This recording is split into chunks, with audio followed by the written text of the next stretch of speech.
Namaste, Welcome to Ajay ji. Indic Vichaar. Thank you for having me again. Yeah. So, friends, today is a momentous day, and talking to Ashish Dhar is a pleasure always. But this is a special occasion because we are only 2 days away, less than 48 hours. We are away from the premiere of Vivek Agnihotri movie by the name of the Kashmir Files, right? So, and Ashish is lucky in a way that he already has he had the privilege of watching the premiere. So, and we have the privilege of having Ashish. So now the plan today is to not reveal anything which will stop you from watching the movie, but to discuss that what this movie means and what it can do for the Hindu cause, and of course the cause of displaced Kashmiri Hindus, right? So don't worry, we'll not give the plot away. So Ashish ji, welcome once again, and so we'll come to the movie. But before that, I was just watching Mrs. Pallavi Joshi's interview, a Marathi interview on one of the channels, and she told me something which I was stunned to hear. And she told to the interviewer that the displacement which happened in 1990, the exodus which happened in 1990, it is the 7th exodus. Yes. Right. Yes. And so this has happened 6 times before, but Kashmiri Hindus मतलब इतने ढीठ है कि they kept on going back. वो उनको बात समझ में नहीं आ रही थी, इतना बता रहे थे कि आप जाओ यार, तो but they kept on going back, and they kept on getting displaced. So yeah. I want your comment on this fact that this is the 7th exodus, and one small point that somehow people blame Kashmiri Hindus कि you were not sticky enough. You're not you. How could you give up your land? So I want to talk about that. Right. So a lot of people do know that our great first Prime Minister was a Kashmiri Pandit. And he was one of those Pandits who had left the valley perhaps in the 5th or the 6th exodus. His forefathers had left and they'd set much. And it was these guys who later gave birth to the great Nehruji. So the 6, wherever I've spoken about Kashmir, even on upward videos, I keep repeating this fact that the 1990 exodus was the 7th exodus. Okay. And before that, over the course of the last 6-7 centuries, there have been 6 exoduses. So basically 1 exodus every century, something like that. And this is a well-recorded, well-established fact of history. There is no ambiguity about it, and there is no contention with this fact. It's well-recorded. So when you say that people left and went back, it's not just that. I think once I don't have the figures, or I don't think that there are any historical records which clearly say that these many people left and these many went back. But my speculation is that perhaps not many people went back. Which is why the demography kept shifting in favor of Muslims. But it was to the credit of our ancestors, and I should add the adjective glorious ancestors, that despite all that, all the oppression and all the tyranny, they didn't give up on Dharma. And it is a miracle that we are still Hindus, and not just Hindus. We are practicing Hindus. At least till we were in Kashmir, the percentage of the Kashmiri Pandit population that practiced the religion was quite high. After we got scattered all over the world, I think now modernity has really come in and we've internalized it like other communities. But since we were in isolation in Kashmir, it's one of those paradoxes that we held on to our rituals and to our religion and to our way of life more tightly, which is why we still celebrate our festivals in the very old ancient ways, which is of course now it's close to extinct, our culture, but the last remaining practitioners are still there. Right. So I mean, coming to the present, cutting to the present, and talking about the movie, which is today's central subject. So my question is that there were, I remember two movies distinctly which were made on Kashmir before this. One was made by Vishal Bharadwaj, and other is Shikara by Vinod Chopra. So Vishal Bharadwaj movie is Haider, right? Haider and Shikara. So my question is that, and I mean, comparing those two movies to the Kashmir Files. So do you feel there is any radical difference between these two and Kashmir Files? I haven't watched the other two movies, to be fair, to be honest. But I must add that I haven't watched those movies because the glimpses that I had of those movies told me enough about what it was about. Correct. Haider was 100% poison. And so I think it's less insidious than Shikara, which was poison, sugar-coated poison. So so that is more dangerous. Because people would consume that unsuspectingly. Poison to sabko pata chal jata hai, zahar hai, so they won't take it. So I think there is absolutely no comparison to be made between these earlier films. I think you forgot, from the great Vinod Chopra's production house, there was another movie. He's in love with Kashmir. He calls himself a Kashmiri. I think, of course, he's from Kashmir. I think he's not a Kashmiri Pandit, but he's from Kashmir. And he made another movie earlier, which was called Mission Kashmir. Yeah. That was so gross that I thought it is not even worth a mention. But you are right. That I had the great misfortune of watching, because I was in college those days, and you would watch any movie there. So I watched that movie. So the lesser that you talk about it, the better. Correct. But again, I mean, Haider was really, I mean, from a filmmaking perspective, from an artistic perspective, it was a very good movie. Of course, I'm saying purely from the glimpses that I have seen. I've not seen the entire movie, but just that was enough to tell me that this is very well made. I mean, just look at the music, look at the background score, look at the shots. I mean, these are all talented people. Effect. Very technically very strong. But this one, our what Vivek has now accomplished. I mean, Shikara, too, of course. I mean, there's nothing to talk about. It's a so coming to our movie, the Kashmir Files. Shikara is a masala movie that has been set in Kashmir, and it basically talks about some nonsense platitudes of love and secularism and stuff like that. Basically, it's just total nonsense. Just the trailer is enough to tell you what the whole movie is about.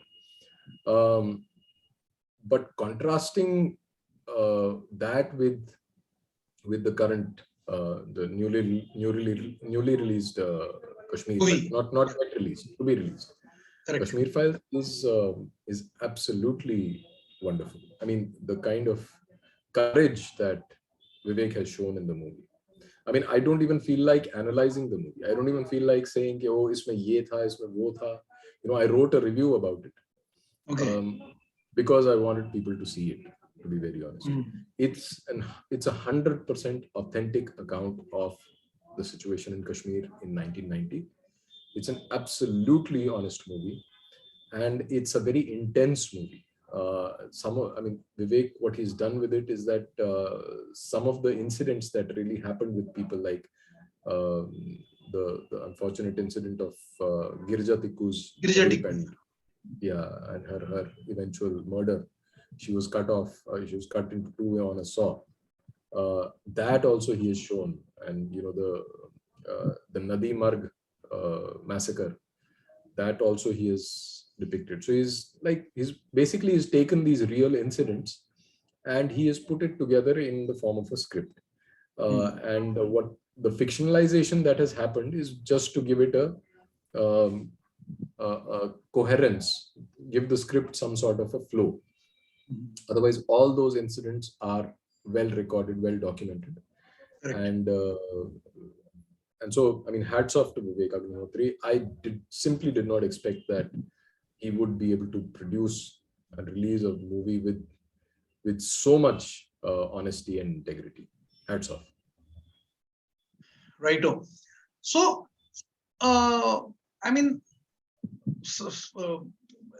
next question is not exactly about the movie, but about the ecosystem, which I think, and I know you don't think, but I think that had we in the Congress Raj 10 years back, would Vivek have been able to make this movie? That's a speculative question. I don't really know. I don't know. I mean, I think in some way, if we say that, I think it's best if Vivek answers that. But I think that, if we say that it's because of the government that Vivek has done, I think in some way it is taking away from the integrity of the man himself. Yeah. Okay. I would like to believe that no matter which government was in power, Vivek would have done the same thing. Whether it would be released or not, and what kind of support he would have got from the government, that of course, I do believe that having the BJP government in power is certainly a plus point, and I don't disagree with you there. But I just hope that continues. That today we had that. I think he's got a clearance from the Bombay High Court. They refused to entertain that petition, and I think that the whole ecosystem will get activated, and they'll keep trying to not let the movie run. So it remains to be seen how much support this movie gets from, or not support in terms of it's not like they are doing they're promoting the movie or they are marketing the movie, but just protecting his right to freedom of free speech. That enough. That if they ensure, I think that the government should also get that credit. Yes.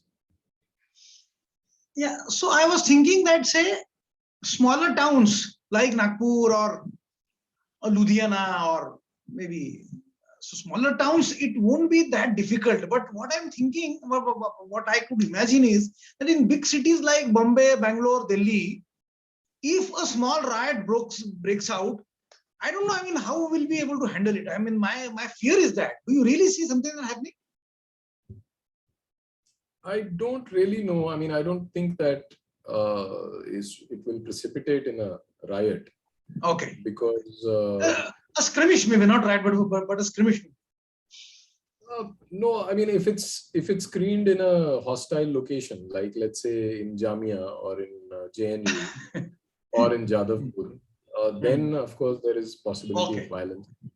But I don't think that there is anything in that movie that should trigger any sort of violence in the general public. Of course, he speaks the truth, but that truth is very well known. So I don't think there is any merit in taking this as an excuse for violence. It's very difficult to justify that. So yeah. Okay. So I mean, as we promised in the beginning, we won't give away the plot or anything which is significant. Would you like to highlight one moment which is, of course, the truth and which is related to you? You somehow remember that or something like that. I mean, you mentioned one Girija Tikku, but anything else which is relatable, which you can relate with? So pretty much the whole movie. I think the late 80s, Okay. when I was, when I was a kid, but I remember Correct. everything very well.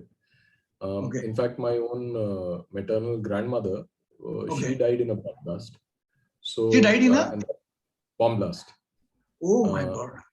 yeah. So I mean that those days are like etched permanently in my memory.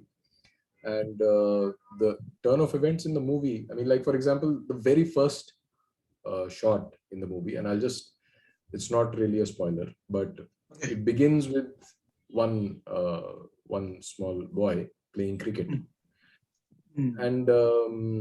and he's supporting India, and then Hmm. what follows usually there, right? So that's an experience I had as a kid in school. Like, it was very normal. You just couldn't open your mouth in favor of India. So most Hindu kids would just shut up. If there's a cricket match, we knew even at that young age that it's better to just lie low and not explicitly and openly support India in a cricket match. So that very first scene grabbed my attention because Acha, okay. it was very relatable. And whatever else followed, I was fortunate not to experience living in a camp after we migrated, because we moved, and some of our relatives were in Delhi, and we camped at their, no, camped as in we lived in a room in their house here. So Correct. so they were gracious enough to host us, and so I escaped that trauma of living in a tented camp. But so that's something that I didn't personally experience. But the rest of the story, everything, all the details, the violence, the kind of atmosphere of fear and terror, that was very very real and very relatable. Okay. So two corollary questions is that so when this bomb blast happened, which year it was? It was in March 1989. 1989. Okay. And when you left in 1990, what was your age, Ashish? I was 9 years old. Okay, you're 9 years. Okay. So old enough to remember. Yeah. And I mean, the kind of events that they were. Yeah. So it's not like I was just like going to a market or something. I mean, those are the kind of experiences that would remain with you because they were life threatening. So I remember those things very clearly because they were such strong experiences. Like for example,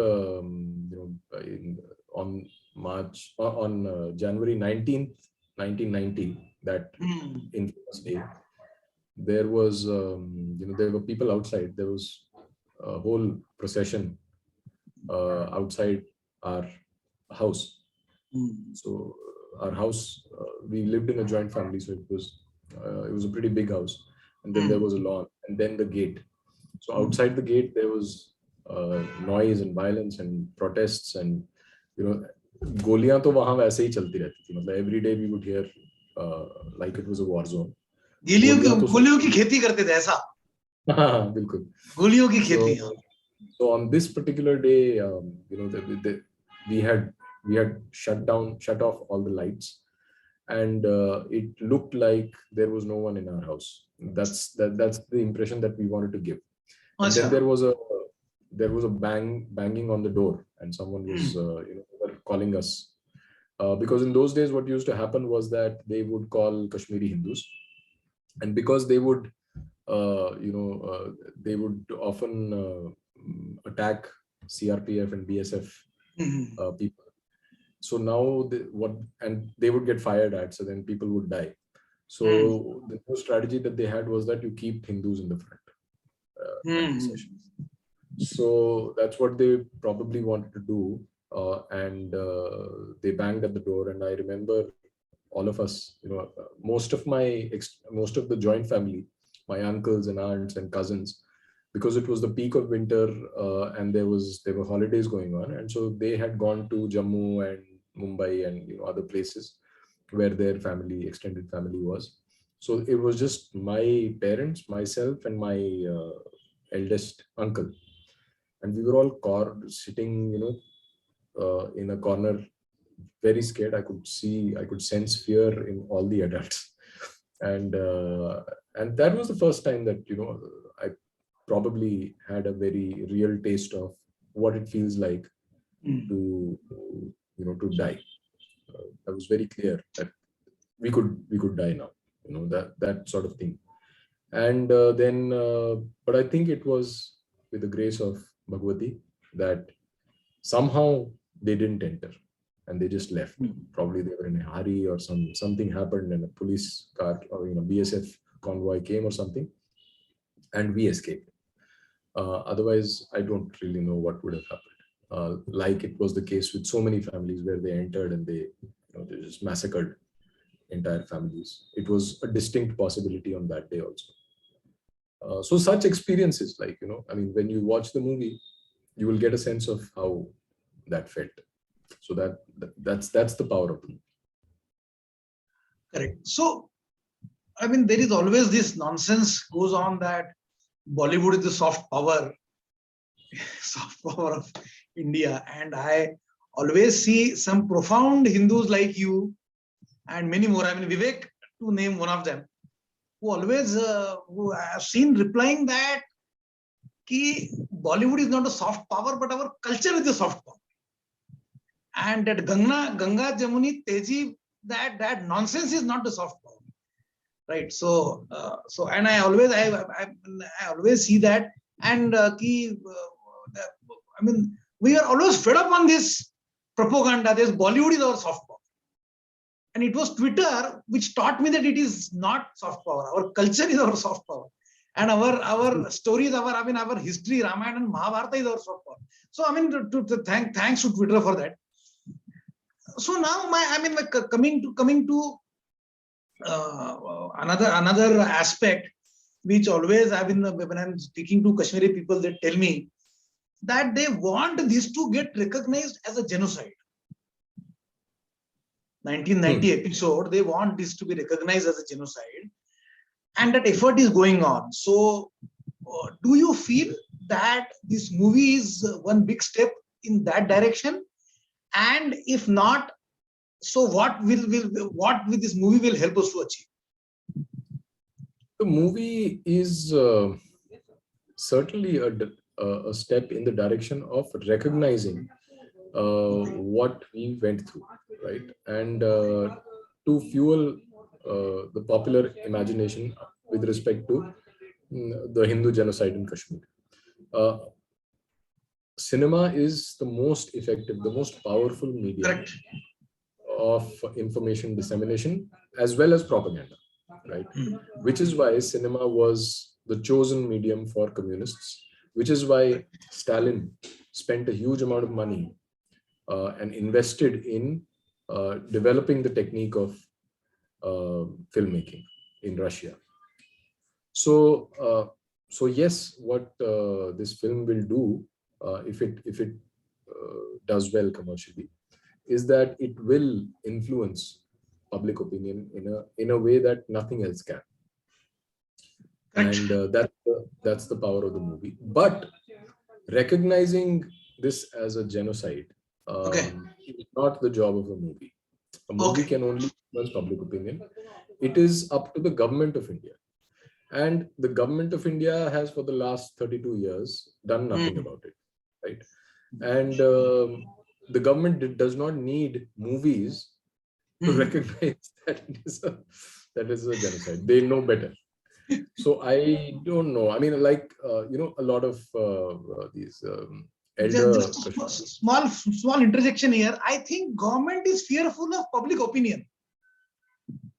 No. There is no fear of public opinion as such, because because over the years, there is enough sympathy with Kashmiri Hindus among the public. So it's not something that we are inventing. I mean, people know that. Of course, how much they know and how deeply they know is a different question. But at the face of it, if you tell someone that I'm a Kashmiri Hindu, they'll say, oh yeah, this is what happened, and how are you coping? So that's not unusual.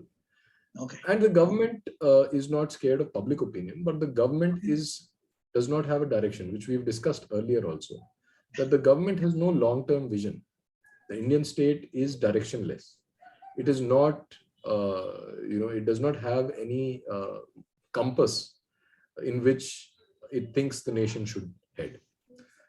That's the nature of the Indian state because of its secular character and because of its internalization of these European Enlightenment ideas. Correct. Western model of democracy. Yeah, and so democracy or not, democracy is not the problem. The problem is the nature of the state itself. Of course, in this era, I don't think that there is a viable alternative to democracy. Yet. Yeah. So democracy, of course, will be there. But what is the nature of that democracy? That's what is the nature of the state? What is the theory of law? How does the legislature think about issues? Right? What does the constitution say? These are things that have been disastrous for Hindus, and which is why the government does not do anything. A lot of senior Kashmiri political activists that I've met, who were torchbearers of our community, in terms of our community, in terms of getting us justice, and they've been at it since I was a kid, right? So when I speak with them, they tell me of things, this embarrassing incidents where in international forums, where they happen to be called as representatives of the community, they're saying that the other side, the Pakistani side, is so bloody organized. And they are, they just completely dominate any kind of discussion that happens on this side, on Kashmir. And when it comes to the Indian side, they say that these diplomats and the babus, they are clueless. And they'll say, oh, what should we say next? What do you, they're not even prepared. That's the kind of preparation that India goes with when they speak of Kashmir in international settings. So that is no one's fault. That's not because someone did not make a movie. That's because the nature of the state is like that. So on that, I want to make two comments. One is that Revered Arun Shourie is always used to say that it is headline management which is the problem. And that's why I said that public pressure. In that sense, today say, what I'm saying, that if you want to compare Kashmiri Hindus issue with Ram Mandir, then Ram Mandir will win hands down. That's what I'm saying. No, it's not just that. See, public pressure is just one thing. Okay. How much public? Like, if you take the case of the Kathua case, right? Where that alleged rape of that young girl happened, and then she was dumped, and then they said that she was in a temple, and her dead body was kept in the temple. The temple was nowhere in the picture. All that, and it was just plain good fortune of that young boy, Vishal Gangotra, that he escaped the prison. He was let off because there was just unambiguous evidence that he was not there in Kathua when the crime happened. Otherwise, he had been charge sheeted, and they were 100%, they were going to put him behind bars. And he actually served 1 year for no fault of his, right? But he was not convicted. He was not convicted because there was absolutely clear evidence that he was not. Yeah. No, there was clear evidence that he was not in town. Correct. Okay. So the others were not fortunate enough. In this case too, there was enough public pressure. In fact, before it became the national headline, there were several protests in Jammu in support of these guys, where they said that, look, there is something wrong which is happening. The entire village of Rasana and the people of Kathua had come on streets People say that Hindus don't come on streets. There were huge protests happening. So much so that a new political party called Ekjut Jammu is born from that. Yeah. I Right? have spoken to Ankush Sharma. Right. So what I'm saying is that there was huge public support there. In fact, the BJP MLA, the leader from that constituency, Lal Singh, he was in favor of the people, and he said that there should be. And remember, these people were not asking for them to be let off. They were saying that you don't let the state machinery take this case over, because they will definitely do some mischief and put our guys behind bars. All they were asking for was a CBI inquiry, even before this case became a national headline, 4 months before that, right? Because they knew where this is going. But no one listened. So it's not just public pressure. I understand. There is more to it. And when it comes to international issues, there's the question of, who are the ones who are pulling the strings. Correct. What is the role of the media? What geopolitics is involved? What mafia, which mafias are part of that whole thing? Who is benefiting from what? There are so many factors. So it's not just pure public pressure that helps. Right. So I'm a very hopeful person, and I'm sure you are also an optimist. So I want your last comment. That do you think that this is progress? This is some progress? Oh, definitely. This is a huge progress. This is not progress. This is a watershed moment for Indian cinema. This is actually a pioneering effort by Vivek. Oh, no one, absolutely no one has dared to make a movie of this kind. Wonderful.